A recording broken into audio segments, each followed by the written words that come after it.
শাশুড়িকেই করে ফেললেন বিয়ে। এক আজব প্রেমের গজব কাহিনী নিয়ে সামাজিক মাধ্যমে শুরু হয়েছে তুমুল চর্চা। প্রথমে বিয়ে করেছিলেন মেয়েকে, তারপর সেই মেয়েকে ছেড়ে তার মাকেই বানিয়ে ফেললেন নিজের স্ত্রী। কথায় আছে, প্রেম মানে না জাতপাত, প্রেম মানে না বয়স কিংবা উঁচু নিচু ভেদাভেদ।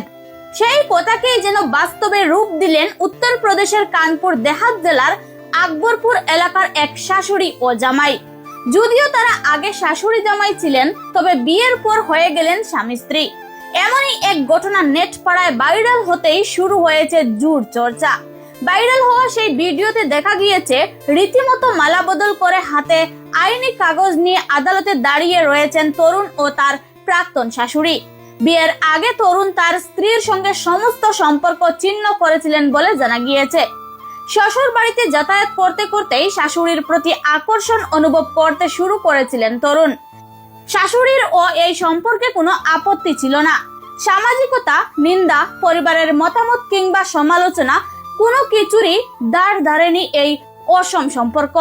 শাশুড়ির সম্পর্কে সংসার করার জন্য স্ত্রীর সঙ্গে সম্পর্ক ত্যাগ করতেও দুবার ভাবেননি তিনি। আদালতে গিয়ে সেই বিয়ে সারলেন শাশুড়ি জামাই। সংবাদ মাধ্যমের প্রতিবেদন অনুসারে ঘটনাটি কানপুর দেহাতের আকবরপুর এলাকার। সেই ঘটনার একটি ভিডিও সামাজিক মাধ্যমে ছড়িয়ে পড়তেই শুরু হয়েছে বিতর্কের ঝড়। ভাইরাল হয়েছে ভিডিওটি, যদিও এই ভিডিওটির সত্যতা যাচাই করেনি ঝলক বার্তা।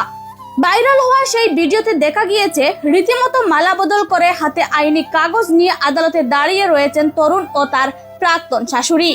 বিয়ের আগে তরুণ তার স্ত্রীর সঙ্গে সমস্ত সম্পর্ক ছিন্ন করেছিলেন বলে জানা গিয়েছে। এই জুটিকে তাদের বিয়ের কাগজপত্র হাতে নিয়ে নেটাগরিকদের কাছে তাদের সম্পর্ক মেনে নেওয়ার আবেদন করতে দেখা গিয়েছে সেই ভিডিওতে। তারা এই সিদ্ধান্তের জন্য জনসাধারণের আশীর্বাদ ও চেয়েছেন। প্রতিবেদনে আরো দাবি করা হয়েছে যে মেয়ের বিয়ের পর শাশুড়ি ও জামাইয়ের মধ্যে ঘনিষ্ঠ সম্পর্ক গড়ে ওঠে। এই ঘটনাকে ঘিরে আলোচনা বাড়লেও এখনো পর্যন্ত কোনো পুলিশি অভিযোগ দায়ের করা হয়নি বলে জানা গিয়েছে। ভিডিওটি দা তত্ত্ব নামের একটি এক্স হ্যান্ডেল থেকে পোস্ট করার পর কয়েক ঘন্টার মধ্যেই কয়েক লক্ষ বার দেখা হয়েছে। ভিডিওটি দেখে প্রচুর মানুষ তাদের প্রতিক্রিয়া জানিয়েছেন।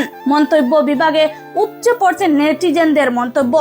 একজন লিখছেন, কলিযুগে সবই সম্ভব, এখন প্রাক্তন স্ত্রী কি ওই তরুণকে বাবা বলে ডাকবেন।